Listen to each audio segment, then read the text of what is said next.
Betul aku sih. Oh, betul betul oke. Belum bisa. Dia pun sakit sih.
All right, can everybody hear me? Yes. Yes. Yep. All right. I think we should get started. Hi everyone. Thank you for joining us today. I know it's a Monday, first thing of the week, so appreciate it. And as Tom said, hoping everybody had a great weekend. My name is Ofer. I'm from Victara. I run our developer relations, and I'm very excited to be here today with Tom for this lecture about hallucinations by hand. I'm going to share a couple of things to get started, and then we'll go to hand it over to Tom. So let me share my slides here. Where is that? Okay, here we go. This is it. All right. So I just wanted to share a little bit about Victara and what we do, and especially our approach to hallucination detection and correction in RAG and agents. And then we'll dive into the Excel sheet and the lecture for today. So as I'm sure many of you know, RAG and agents are really important for big enterprise applications. And what we do with Victara is we develop a trustworthy agent operating system, is how we think about it. This is a platform that enables you to implement a few different very useful use cases. For example, document generation, conversational AI, which really is a kind of the chatbot use case, and enterprise deep research. And our platform does a lot of different things, but I wanted to kind of pick three to tell you about today that we think are the most important for success when you implement these applications. One is retrieval. RAG and agents are basically garbage in, garbage out. If you don't have the good retrieval, if your results are not relevant for what you want the LM to generate an answer, you're not going to get anywhere. You're going to get really bad responses. So we invest a lot in that. Guardian Agent is this capability to think of it as an agent that does your task, and then you have an agent right next to it that essentially guards it against failure. So a lot of agents we see on the web, demos and things like this are very curated.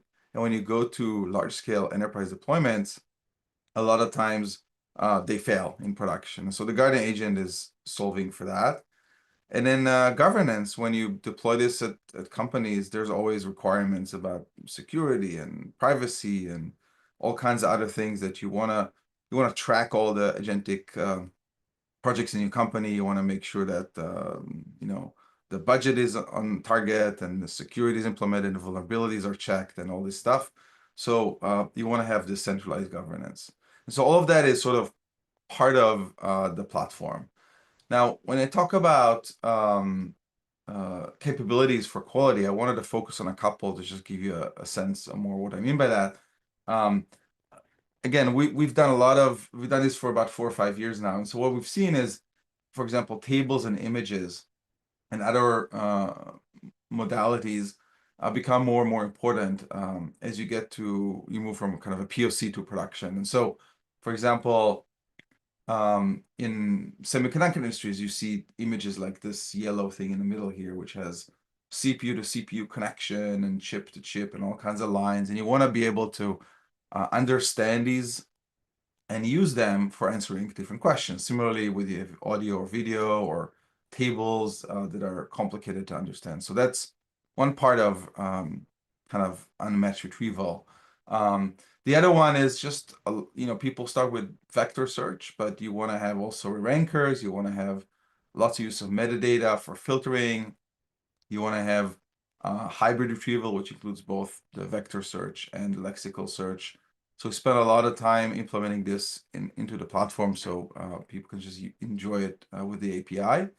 And this is the talk today, and I'm going to talk a little bit about this here too. Hallucination mitigation. Hallucinations are still by far the #1 problems with LLM applications and RAG and agents. And so we have two mechanisms I'm going to talk about next: hallucination detection and correction. And you can see other kind of enterprise features that we have here that are also really important. As a company, we really think about kind of enterprise empathy, and we understand that data is messy, and there's a lot of different requirements you want to solve for that. Now, again, why do hallucinations matter, right? I think you're all here because you suspect that's the case, at least, or you've bumped into problems. But we've seen this also, there's studies and talking to customers, and factual consistency, factual accuracy is really one of the top challenges. You can see some of the numbers here, and it remains the case this way. So what is I mentioned the word platform a couple of times. What does Victara platform have? Well, this is kind of one of those architecture diagrams you like to see, but there's a lot of pieces here. I'm not going to go into all of them, but we do, RAG agents, guardian agents, we talked about MCP servers, all that you want to do to build RAG and agentic AI applications. But it's an application. It's a platform that supports APIs. So everything is accessible through APIs. All these services, you don't really have to build it all yourself. You don't have to invest in the governance pieces. You don't have to invest in the systems and DevOps pieces. It's all like it scales up and down.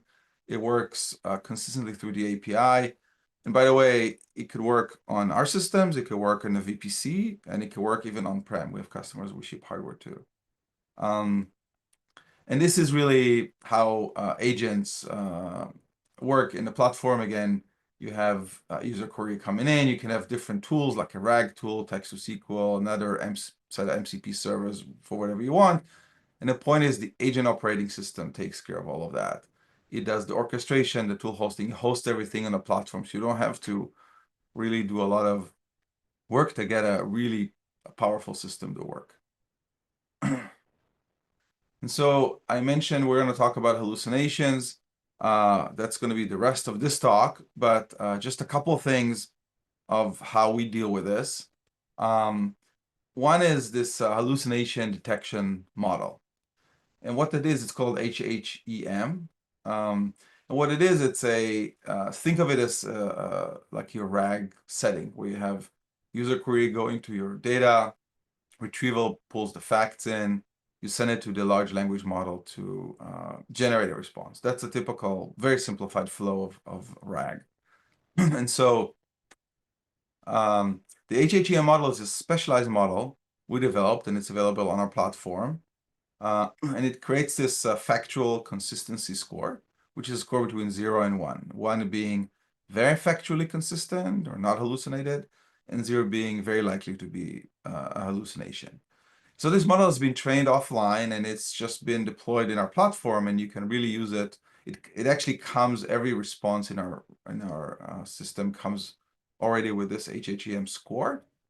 But you can also call it directly in the API and send the facts and the response directly to it. Uh, and we also, about a year ago or so, open sourced kind of a weaker version, a community version of this model, and it's very quickly become the top downloaded hallucination detection models out there. You can see on Hugging Face, it's got this one probably like 5.4 million downloads, a little bit more than this shows. And we have this leaderboard as well that shows how each model is behaving in terms of its likelihood to hallucinate, again, in the RAG context, in this fin. So you can see the links here, you can follow them. And then the second thing is this hallucination correction model. And what this does is, if you suspect you have a hallucinated response, you can feed that response and the facts and the query to this model, and it actually generates a corrected response. And let me show you what that means really quickly in a really quick kind of demo here. This is a kind of a fun example that we put together. We can type in anything here, but just, I'm going to show you this one. This is the source. This is the fact. Imagine this is the fact that was fed into the system. And then you got the summary, which is hallucinated. Might be able to see why quickly, but ideally this will tell us quickly here. So I've run the hallucination correction, and you can see that it corrected keto diet from, it says paleo, and it's supposed to be keto. I'm sorry, it is supposed to be paleo, and it says keto, and it also says avocados instead of cheese. So identified both of these cases and corrected the response to be the correct one. And you can see that if I hover over it, it shows you the type of hallucination and sort of the reason why it actually decided to fix those. So that's really how this works. Let me skip this. There's another demo here that shows this in a lot more detail, but you can look at this later. And that's really how hallucination correction happens. All right, and so now I'm going to turn it over to Tom, unless there's any questions.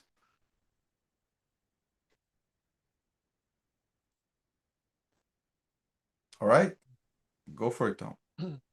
I thank you, Arthur, for the introduction on the real world application of hallucination detection. And as an academic, um, I teach at this topic and the mathematics inside black box at a high level and theoretical level. There also is a great collaboration to connect to industry. So I do have a fortune to visit Vectera quite a few times and to really see at the first hand how it is being done.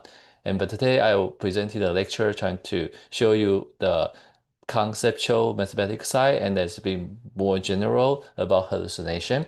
And so they offer there actually tons of questions in the chat that your presentation generated a lot of questions. So you could go back to help them. And along the way, and you have questions about the lecture, and you could just answer it, ask in the chat, and offer will help me address those questions as well. So that's how this is going to work. And for those of you, I think many of you seen my lecture before, so you know how this works. For those of you who have not, so I like to teach in Excel, and I wanted to think of it as a really big whiteboard because I can sketch on this, and then I can scroll around. I have unlimited amount of space on this whiteboard. At the same time, I can type. And I can also do some math. 1 + 1 = 2. So that's this fantastic tool. And I also share this thing that you could go to actually hallucination. This is the writing I cannot spell hallucination. So this is the right link to download. So in fact, I just hallucinated. I told you go to lecture. Sounds very convincing and compelling. But I forgot this link actually goes to the event page, not to the page where I have it downloaded. So I just committed hallucination. And why do we use the word hallucination? When I was studying AI many years ago, So we don't use the word at all. We use the word stupid and dumb a lot because AI just didn't work. Very easy to tell AI's response because they tend to be dumb and stupid. But now the AI's response can be very convincing, very real. So when something that's real, feel real, but it's actually incorrect, that's why we use the word hallucination. When the responses are just bad and bad, unreal, also incorrect, we call it dumb and stupid. So that's the way I see why we use the word hallucination. So now we are doing a lot of agentic work, and we also call agent. Actually, the screen not sure. I apologize. So you don't miss much yet. So I was just talking about writing this link. Thank you.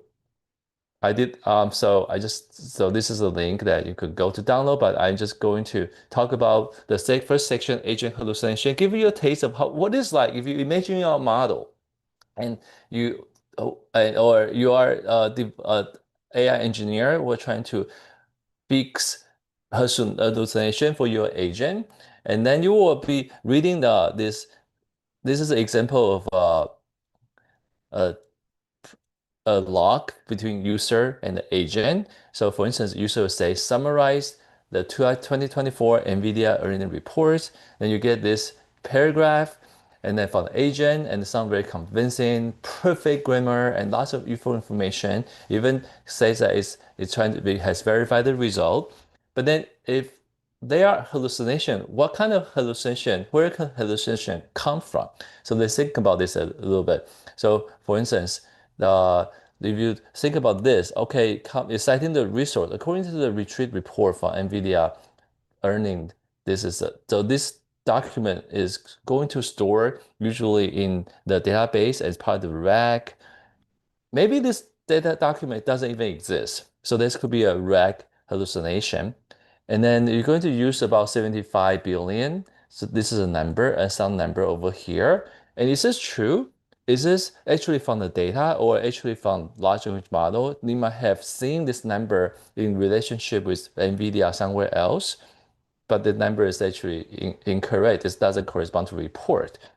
And then on the agent side, and you can see that, oh, obviously it's trying to verify and stuff. So maybe the agent, when you develop the agent, you told the agent you'd like to be like thorough, or maybe you want the agent to double check everything. So it's going to, then you see evidence that it's trying to verify this result by actually looked up this API. And so this is actually a tool that the agent is using. So you can say, okay, this is connected to a tool. But does this tool really exist? Could there be maybe the tool doesn't exist at all? So we might have to check whether there's hallucination there. And and then so and then let's try to confirm the same figure. And there are some other component of agent. The agent remembered your previous question.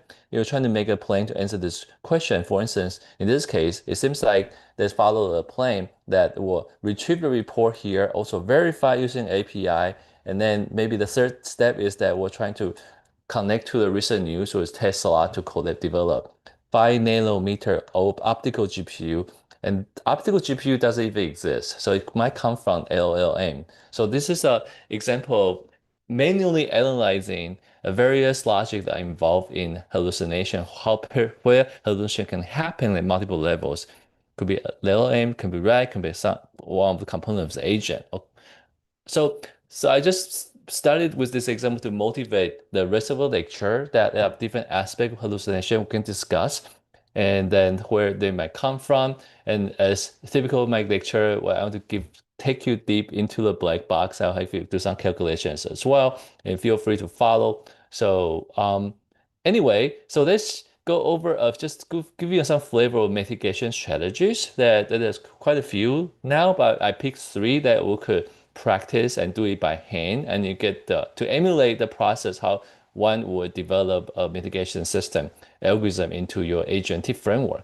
So first is technique I thought is pretty cool. It's called self-consistency check. That there's people discover that if you use the same prompt, try once, try twice, try 3 times, and then you look at the responses, and then you compare them, you realize, hey, most of them are exactly identical, except these numbers are different. So this is a so there is a one phenomenon people studied observed that if they say this different things, maybe this is very likely to be a source hallucination. So it's called a self-consistency check. You will use the same prompt multiple times, and they will just, if the things that seem very different, that could be the part that hallucination happen. And it's like my kids. If I ask my kids, did you do your homework? They say, oh yeah, I did. I did it last at school. And ask the person, my kid again, did you do your homework? Oh yes, I did with my friend. And I started to see this inconsistency that could be my kids are hallucinating about whether he did the homework or not. Right. So this is the concept. And then later on in today, we're also gonna go into the math, why it is the case. What is the math behind this phenomenon? So there's an explanation about that, and the way we can fix it, hallucination at that mathematical level. Okay, so there's one very simple, quick win about hallucination detection, basically by checking for self-consistency. Um, and the second is that with also very straightforward is tool verification. That one of the major source of hallucination is that it's a make that tool they did not exist. So the way that this we actually check for this, actually I cannot click on this for some reason. What happened here? All right, let me just fix it. So if I cannot click on this, I will be able to edit later. Okay, give me a second. Maybe I just use my mouse. Okay, here, so we will have a tool registry that you know that you do have these tools. They're available, and this is what the typical tool registry looks like. Has a name of tool, you have some purposes, and you also have input and output. And you give this information to make it available for your agent. When your agent is engaging large language model to reason, they can pick the right tool actually from this list. So because if you have that, and you could go into your log and to see that if your agent log like this, and go scroll down a little bit, and then and these are the example of the, I say there's a 10 different tool attempts. You can analyze the timestamp, and these are the tool call, and these are parameters that agent decided to use. And so this is the example of how what goes through this. Is it grounded? If this one, meaning that you can find web.search in our table over here, web.search. And if you have a 0, so is there a finance, lookup earnings, and it's not grounded because it doesn't exist in your table. And it could be a simple, I actually have an equation here to show you that is it how it can be done. Wait, I cannot access the equation for some reason. All right, if you bear with me, I think I'm gonna close the Excel and reopen it just to hopefully this problem will go away. And then let me see, give me 1 second. Come on, all right. This is what I need. Okay. Okay, that my mouse is back. Okay, cool. All right. So I actually do use an equation to do this. For instance, I would do, this is the equation I did. Count if this has this number. So what does it mean? I mean, I will the count if the range is that all the tools I have here has that comma and has this particular tool that I recorded in the agent log. If the count is equal to 0, so this means that hey, there's a tool hallucination right here. Okay, so this, if we put it this way, it's actually not that hard. You add another layer of logic in your code. You can write a Python code to analyze your log to do that. And then this is one because this search events tool actually exists. And the third is also popular is that I wrote the program to do this, but sometimes the logic could be more involved. So this is another popular way to do. What if we just use another LLM that's more powerful and to also analyze this log? And so this is called LLM as a judge. And well, as a judge, you usually involve a judge prompt. So this is an example of a judge prompt. That oh, there's a graph. We have models answer here. So this is a sentence that from the earlier example. And then in our prompt, we'll say, hey, in our training, maybe we do have access, a human expert which looked at this. So this is a human expert. And so during the evaluation time, then you said, judge, can you judge whether your factual consistency, identity, if the model's answer included a hallucination content, and respond with this. And what do we do with this? We actually take this whole prompt and to give it to the model, to LLM. I want to emulate. I like to use the Excel to emulate the computation that so you could internalize the process. You write your lane chain or lane code to do it. So you would send this to a model. So in this case, the way I sent the model, I decided to try Gemini. So I use copy and paste to actually simulate the process. I copy and paste. Actually, what did I? So let me just say, how can I copy and paste? Copy and paste. Fail. Go back one more time. I should copy and then paste. I don't want to paste image. How do I paste not image? Just text. Can I just copy text, please? Maybe do this. Paste as plain text. Okay. And delete the image. And this a model is going to give this answer like this. So I will just copy this answer back to my result. So this is and then your evaluation hallucination detector, they will be able to use this. Just paste this. So this is the JSON the hallucination detector can use, except that I kind of didn't leave enough space. So I'm going to just undo, only copy maybe just the beginning a little bit. So make this example work. So this is the exercise I'm gonna do a few times to simulate the process of how the agent will work by where the large language model. Whenever we have to engage large language model, so I'm going to do this copy and paste to an actual language model in life to illustrate this process.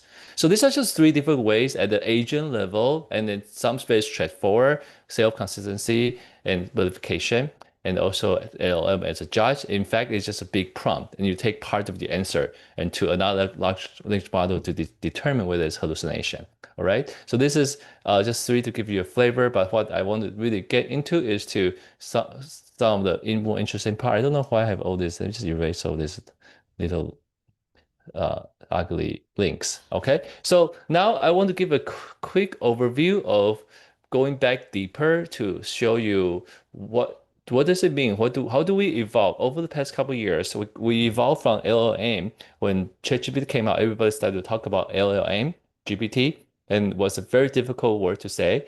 And now we can all say it. So within a few years. And last year, everybody talking about RAG. And this year, everybody talking about agent. How does the evolution? So I prepared this to show you the incremental evolution and trying to highlight the core concept of these three things. The first is that study with LLM. So when we started to interact with the language model, it's quite simple. We quite gonna just we have a user input say how much are apples. So we use that from this. We might take this from the user interface and then we'll generate a prompt. And the prompt could be as easy as I don't need Chinese. Come on, it's not okay. Can I have English keyboard? Okay, cool. So I would basically just pass the inference. I use equal sign and just select my user input here. So this is my user input as a prompt. And I'll just paste it as is to large language model. And again, I'm gonna emulate my large language model by copy and paste to my Google Gemini and paste plain text. And so this is how we used to do in the beginning when language models came out, and people started to realize, hey, this language model are quite verbose. They tell you a whole bunch of stuff. And then, so this is a problem. And then you start to do things like, oh, be short, just answer me one sentence and add a bit more to your prompt. So this is and then sometimes it's not relevant to your information. For instance, this tell you all this information about different brand and that, but that might not be related to your particular country. So this number could be very different from different region of the world. So that's when we move to RAG. We like the responses. So I just do it. Copy all these responses here so we can compare later. So for instance, I just copy this response and copy and bake back to the, so you can practice this to back to the response. I copy here and paste here. So this is the response. A lot of stuff is information, but might not be relevant. And RAG is invention people started to do, including Vectera many years ago, that before everybody else started to invest in building this system. The idea is that, hey, perhaps to answer how much are apples, we would like to provide some more contextual information and more relevant to my context, for instance, a particular store I run. So if you have your own store, you have your own database that with all the information about your pricing, for instance, your grocery. So that, and the process goes like this now. So with the prompt, you say equals user input, this part is the same. But so previously we just give this input to LLM, but right now we'll give this input to our database first. For instance, how much an apple? I can do the keyword search. So I'll do it keyword apples is my keyword apples, this keyword. I have this code that I could emulate my search. So actually use apple with singular. Go back to my keyword apple and then look at this result. This is a file or database. This is very a very crude emulation of database search. So I get this information, Apple, Fuji, Gala, two different breed, and the price per pound. So we select these two rows in our database, okay? And then once we have that, so I could just copy the database, inject this database search result into my context. And then it will take this whole thing to how much are apples to my large language model, and which I can simulate by, again, Gemini, paste this and paste, so not that, like that, paste and in plain text. Oh, come on. I paste as text and then they'll get a new response. So this is how RAG work. So now going to the generation, but the generation is a bit more, it's still kind of verbose. And so we might add a system prompt to be brief or be short later. But this is an example of now this answer is more relevant to your result. Okay, so it's called RAG. Now I paste my response. So this is, again, I like this exercise because you manually emulate by hand how the RAG system works. And this example I use a lot in my class to compare between how LLM and RAG different. And next, we can evolve to the agent side. So we have this still database, but we still have a first interaction. Erase this. And that's how much Apple. So what's new here is agent have these two things, tools and role, something I will like to add. And tool is, we have, so in fact, earlier in the RAG, we retrieve from database, it's just one application, but for tool, you can have actually, what if we can have do something else? Look up web search over a coupon calculator. So you code this agent by telling the agent that you have registered this. All you can do. And with the system, maybe I could be something like so pick a tool. So this is my system prompt. So pick the right tool, and with a role that in earlier, we just assume that user want to look up. But if you are coming from the building this for a grocery store, maybe you like to do something like I want to offer you promotion. I want to be you to be a promotion representative. Okay, so you can type role like this, and the prompt will be the same as your user input. So this part is the same, and context is no context yet. So right now is the first interaction. But what's interesting is that you could still give this to large language model, and model is going to use this information and actually do, oh, I'm gonna pick a tool. So I tested it with Gemini, it seemed to work. So to emulate this process. So this is how okay, come on, I keep doing this. Go back, copy and paste as plain text. So this is how to emulate how the agent actually works. So they'll give this to the underlying language model. You can say, hey, so you will say pick a tool. I can say too much. Okay. Does it say, oh, this is really not great. So it say too much. Maybe I will say pick a tool and and just say the tool name. So so this is a way sometimes if develop agent, this experience is kind of like this. And then I'll take this again and paste it to Gemini. You could try a different model. I just want to do Gemini today because I don't use Gemini much, so it doesn't have my doesn't have my memory. So okay, web search. It said web search. Okay, all right. So I was hoping that when I was testing it, it says it's gonna say offer the coupon. So just imagine that it says offer the coupon for my example to work. So large language model just say, hey, I'm going to say offer the coupon. So that's why the example didn't work. Although I was expecting the large language model with my prompt, it will pick the right tool to offer a coupon being the promotion representative. But it didn't work. So I might have to fix this. But for now, just pretend it works, give an offer the coupon. And then we'll go to the next step and say the next step still like peak tool, but my role is going to still going to be now promotion promotion still the same promotion representative, prompt still the same, so how much. But I have a context now. So okay, I already picked the tool earlier step. The context is that I picked offer coupon as my context. So to code this, I will going to be is I will come just copy this over to offer coupon. For prompt is copy this from how much are apples, and roll are going to be the same. And my system prompt is the same too. I got equal and refer. And I take, no, set it wrong one. Okay, select. And so then I'll take this and give it to my language model and paste it. Paste.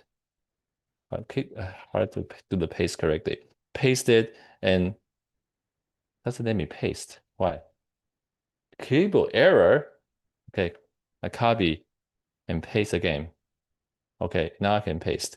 So this is a second time I actually engage the language model. So I was hoping it's going to say, hey, this now you have to offer a coupon. You're going to look at database, but still didn't quite work. I'm disappointed because Gemini was working before I was developing the example. So in theory is that then now large language model is going to say, hey, next tool I want to use is lookup and reply. And this is when you have a new system rule, maybe like respond. And then role is going to be you are a useful employee or useful clerk, maybe useful clerk.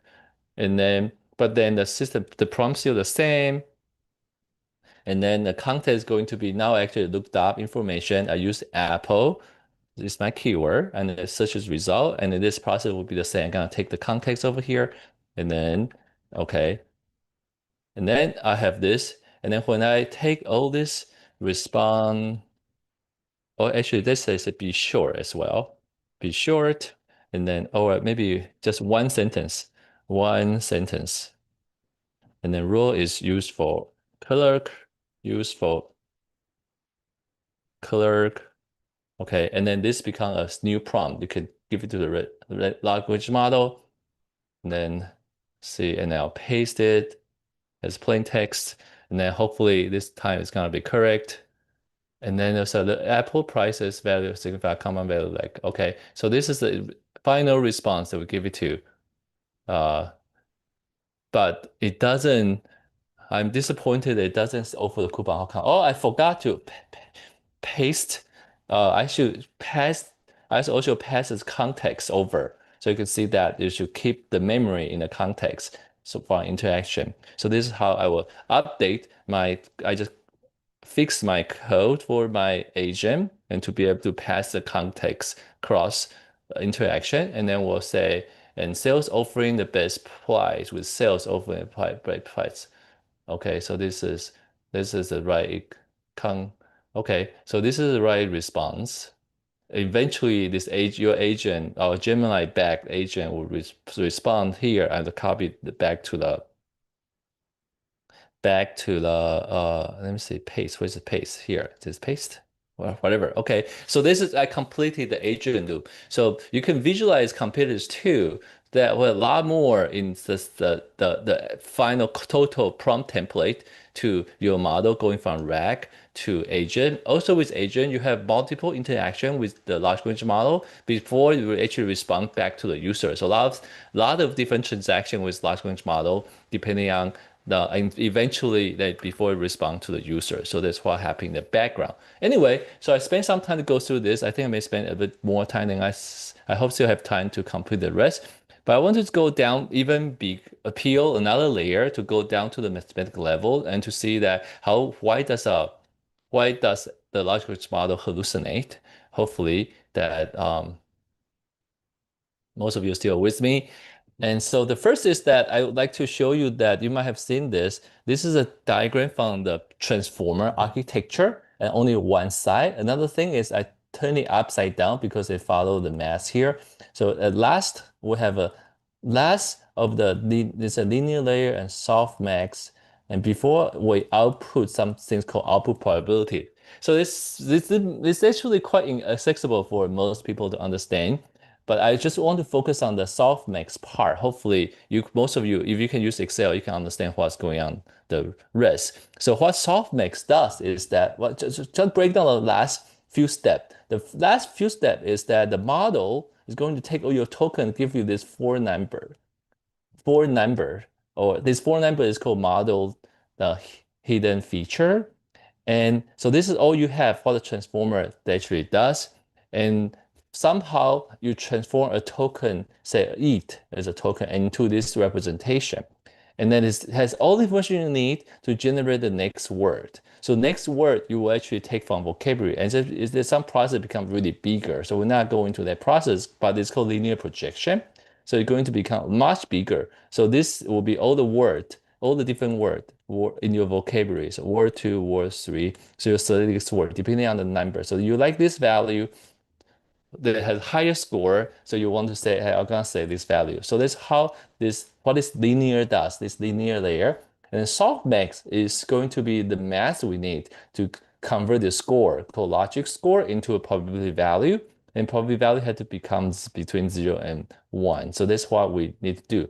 And the math is quite easy. Hopefully it's not that hard. So one is that I want to take e to the z, but so it's easier for you to see 2 to, I'll use 2 to the 2 to all this number to show you. So it's kind of like this. If you use base 2, but what I want you to use is base e exponent. So I use exp instead to do the same thing, but instead we use 2. And then we sum this, okay? And then I divide all these exponents and by our sum. So this all of a sudden have this like distribution, and then we can see this distribution is actually high. Okay, so I will probably select this word to output as the next token. So that's how the decoding process works using softmax, the very, very end layers for transformer. Hopefully that's enough for today. But that's what's interesting is that how does it work? How do you actually select this? And I actually use a small example with a vocabulary only 5, who, where, why, what, how. So I repeat this process. How do we do softmax? I'll take the exp of the score and to do this, and then I would then the rest of it is the same. But then once you have this probability score, and we do not always pick just the maximum, because if you only do that, the model becomes really boring. So it will always send the same thing like robotic. So this is some random sampling process. We'll roll the dice depending on where the number is. For instance, in this case, it was ranked in such a way that if your probability if you roll a dice, say if I roll a dice, it will get 0.13. So this actually fall between 0 and 0.55. It's going to sample this word why.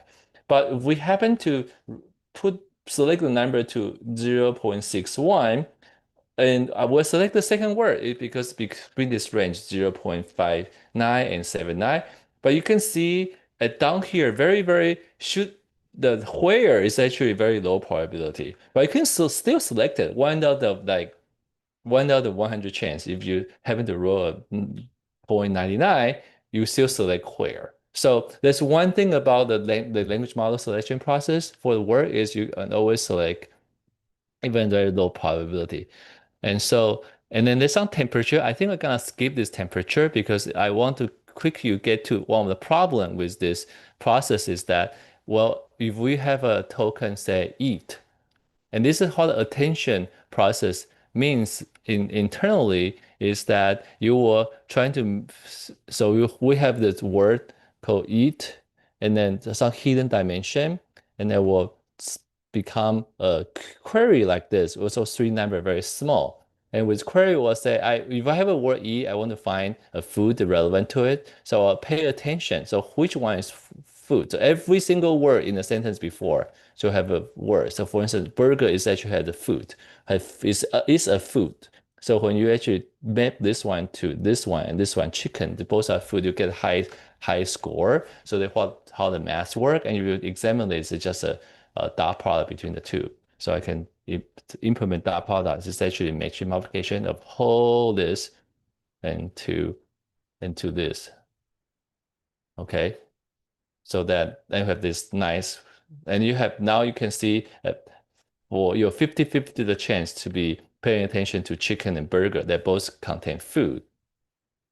And then lastly is that, but this process, it forces the model to pick a choice. So what if you have all the previous sentences have nothing that's useful? For instance, in this case, my query like to look for something eat. What do you eat? Some kind of food. And then none of this actually food. So if you take a dot product between the two, you get really low score. You still get very low score. Actually, sorry, I just proved to you this matrix multiplication and mult still get a very low score of all this word, but with the softmax, everybody is going to have very low probability of 0.1. And remember the process, we're gonna select one, and everybody has equally low attention still, but algorithm still will pay attention to them. You know what I mean? So everybody, you pay equal bad attention to everybody else. So mathematically, one way to combat that, and so recently OpenAI received their open source model. They use this idea called sync token. What if we introduce a token just so ignore token, and I put some number to 1050. In this case, when no one else containing information of food, if you take a dot product, it actually could have all the, and I select my query here. You can, sorry, one more time again. I select all my keys, tensor, and then all my query here. Okay, and then this value very high, but I'm going to be able to select ignore token.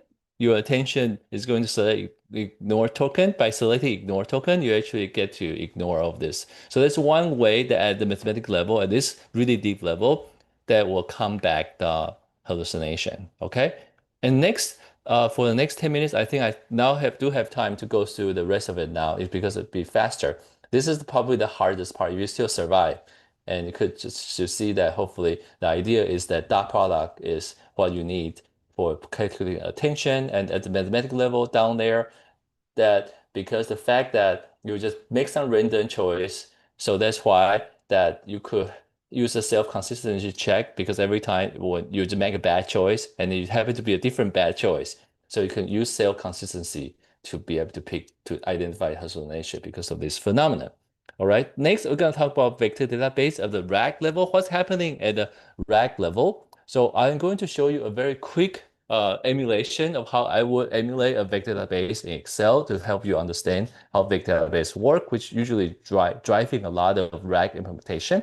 So first of all, we will have vector database want to store the document we like to put into our database. So we'll divide document into chunk. For instance, one of the chunk is that imagine this application. I want to talk about application of we have this new employee onboarding process. We have that manual for new employee to read, but we'd like to build an AI agent to help the employee to understand the policy. But the AI agent cannot be hallucinating. You want to base on the true internal policy information the company has. So we got the chunk from the policy document. So there's this tool called sentence transformer. It's going to compute the embedding out of this chunk. So the embedding is actually just a vector of numbers. So this is the example of embedding. If we pick 8 dimension for our embedding vector, we get 8 numbers. So I'm not going through the transformer, sentence transformer, but the idea is that you have some process to turn your sentence into 8 numbers. So that to put both of them into a database, that's what we want to do. And to do so, we'll write this. This is an example from Pinecone, one of the database. So vendor. So you will do something like I'm gonna take my value is going to be this array. So I take this array, which is my JSON array. I've already have it produced here. And then, if you see that it's actually live, you change it to 1, it's going to change back. All right. And metadata is that what is the chunk text on the store? So the chunk text is like just the input here. This is a chunk to insert. So if you pass this JSON to your Pinecone database with index answer, so you can visualize the big database, the table here. There's some table in stored ID and chunk text and some embedding over here. So I'll simulate the insertion. So there's going to be, I just type it. This ID is 10, and then the chunk is going to be this chunk. I go up to select my chunk. Here's my chunk here. This is a chunk. And I also select my embedding here. So I put in the table in this kind of structure. So in my vector is here. I select this number and store here. Okay. So this is the storing, actually emulating the storage indexing process to index one word. And to retrieve from similarity is if we have a query called say, what is a remote work policy? Imagine you talk to a chatbot about that and want to retrieve this or some process to convert the embedding. But I will turn to the vertical column because I want to do is also take a normalization. It turns out to search this database, we can compute cosine similarity. What I will do is that I will need to first convert them to actually using L2 norm. So that's those number actually hard to see here. So I could make it smaller so you can see the decimal. So these are smaller decimal numbers. And the L2 norm is the sum over square root of some square. So I have the equation here, so I'm not gonna repeat. But it turns out if we take a square norm, L2 norm of all the embedding vectors, and then if I do a matrix multiplication here,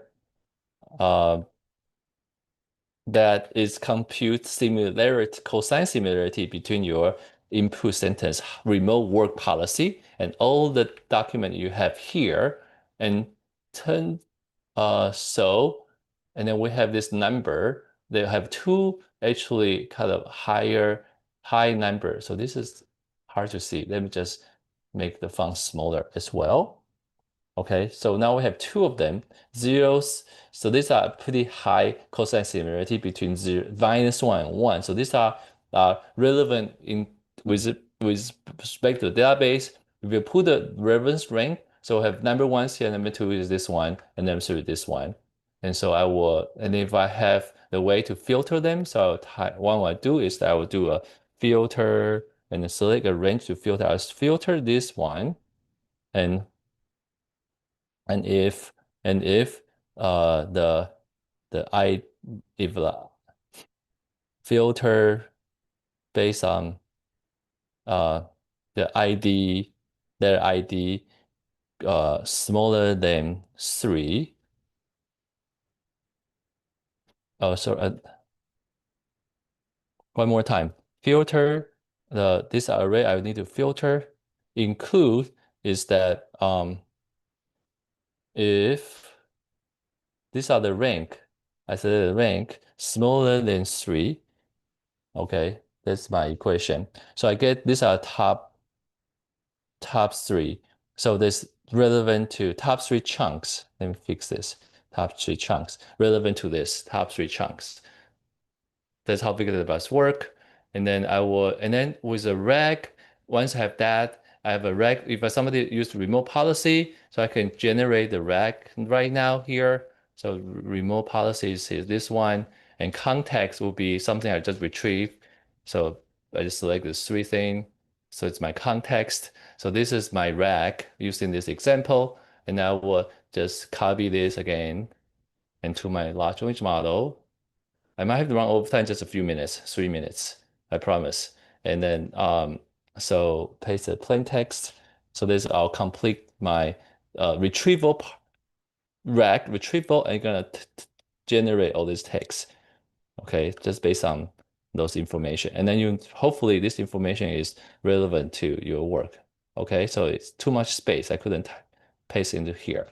And last, I want to end with a very interesting. I think our only time to talk about re-ranker. One algorithm to make it even better is to when you respond to this. So one problem is that some of these sentences you retrieve might not be as relevant, but you still put it into your context when you give it to the large language model. What if there's a way I can put a score, for instance, this is the most relevant, this is less and actually relevant from the retrieve and put some score, and the large language model will generate your response based on the score and put more words to describe the relevant one. So the idea is that when we rank those results, we are retrieving. So this is kind of ugly. Let me just be to do this. Okay. And so that will use the large language model to do it. So we'll say test is rank this paragraph by how useful they will be summarized for the topic. And the topic is actually a prompt. So the prompt is for this, I can select my prompt here. Remote policy, the same prompt. Remote policy and the document I retrieve are the same three things I have used earlier. So I just copy over here. And so this one, and then return the JSON array with score from 0 to 1 for usefulness. So I was similarly, I can emulate a re-ranker by, mouse is hard to use. Maybe use my mouse. Re-ranker. Take this as how the re-ranker work. You have this prompt template, and then you inject with the prompt, user prompt, and also retrieve document from your big database. And you paste into a large language model, and then doesn't let me. One more time. I use my keyboard to select. This is my template, prompt template for re-ranker. And then we'll paste this. Paste as a plain text. And then this is how you hopefully get the right JSON file. So I'll copy the JSON file back to the large model. You return the JSON file, which I can paste here. I have some space. Actually, not enough space. Gemini just get more robust between the time I prepare this and remove this error. Okay, and then lastly, I could get a score. So I could update my prompt. Let's just delete, maybe just copy a part of it. Get the idea. Just copy this part. Okay. Paste. Oops. Now it's pretty. Okay, it's paste. Okay. One more time. Maybe copy this is easier. And now I'm just going to just add a few rows here. Add rows, insert rows. So I have enough space. Not overwriting my last finale step. So my paste here. Okay, so that JSON file. So now I could say is that I have a system prompt, which is the which is just one sentence, for instance. One sentence be short and be useful. Okay, and then prompt would be like remote work policy.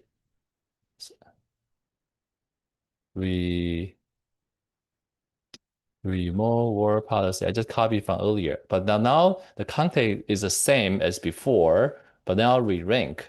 So these are same context, but re-rank is they now have a score. The score is given from the JSON file. You have to write your own code to convert to read the JSON file and put the score here, 1.1, 1.1, 0.5, and then the final step. Now you have this re-ranked, scored context chunks and then paste to Gemini. Okay, this is very not doing what I want to do, but just paste it as plain text and then do it here. And now we finally get our response and you can, if you read this response carefully, you'll realize in the last response, the paste. Does it let me paste? Copy, and paste. Okay, cool. So now you could see the final response actually put a lot more emphasis on the first two, and think about maybe 05 is not as relevant. And by doing this re-ranking, you turn to be able to remove a lot of hallucination cases that you have a chance that just in case your rag layer does an error retrieving, because the rag retrieval, as you saw earlier, we use the cosine similarity. It does well sometimes, but doesn't. Sometimes it does let some irrelevant, uh, just untrue things coming out. So it could be polluting your context. So use re-ranker to help with that. So anyway, so I did manage to finish how I wanted to finish and tell you going from really high level agent hallucination, kind of peel the layer off to see the math of LLM using some softmax, self-attention math that hope some of you might still be able to follow. And then at the end, we talk about re-ranker as the direct level and use this emulation you can kind of play with. So I found Excel a pretty cool tool to model agent behavior before you pick any framework to use. So there's you can just copy and paste the system prompt template into just a regular model and to test it very prototype agent very quickly. Anyway, so that's all I have today, and I ran out of time. But so Ofer, do you want to say a few words before we end? We'll share the solution and also the video recording afterward too. Yes, let me share my screen again one more time. Um, can you see this now? Yeah, so thank you, Tom. This was excellent. I just wanted to, and thanks everybody for taking a couple of minutes longer here. Just wanted to share again, I think there's a lot of questions about Vectara and around Azure and around other like things. So if you're interested, here's some resources for you to look at our API. You can sign up for a free trial and contact us for more information. You can follow us on the social media handles. And then I also wanted to share a couple more interesting resources. One is somebody asked about the HAGM, so here's the link for that here. We'll share the slides as well, and the leaderboard that I shared earlier. And then there's one other thing that I thought it was interesting is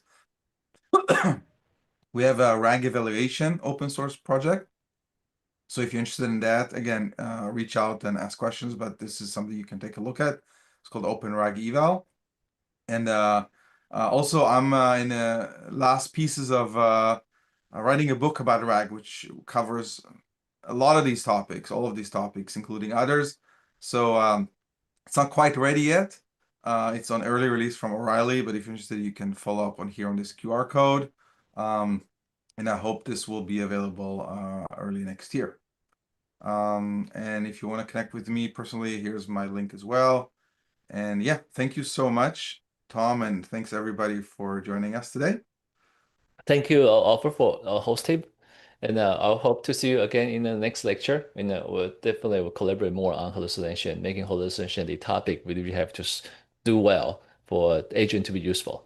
Okay, thank you, and hope you have a great rest of the day. Okay, bye-bye.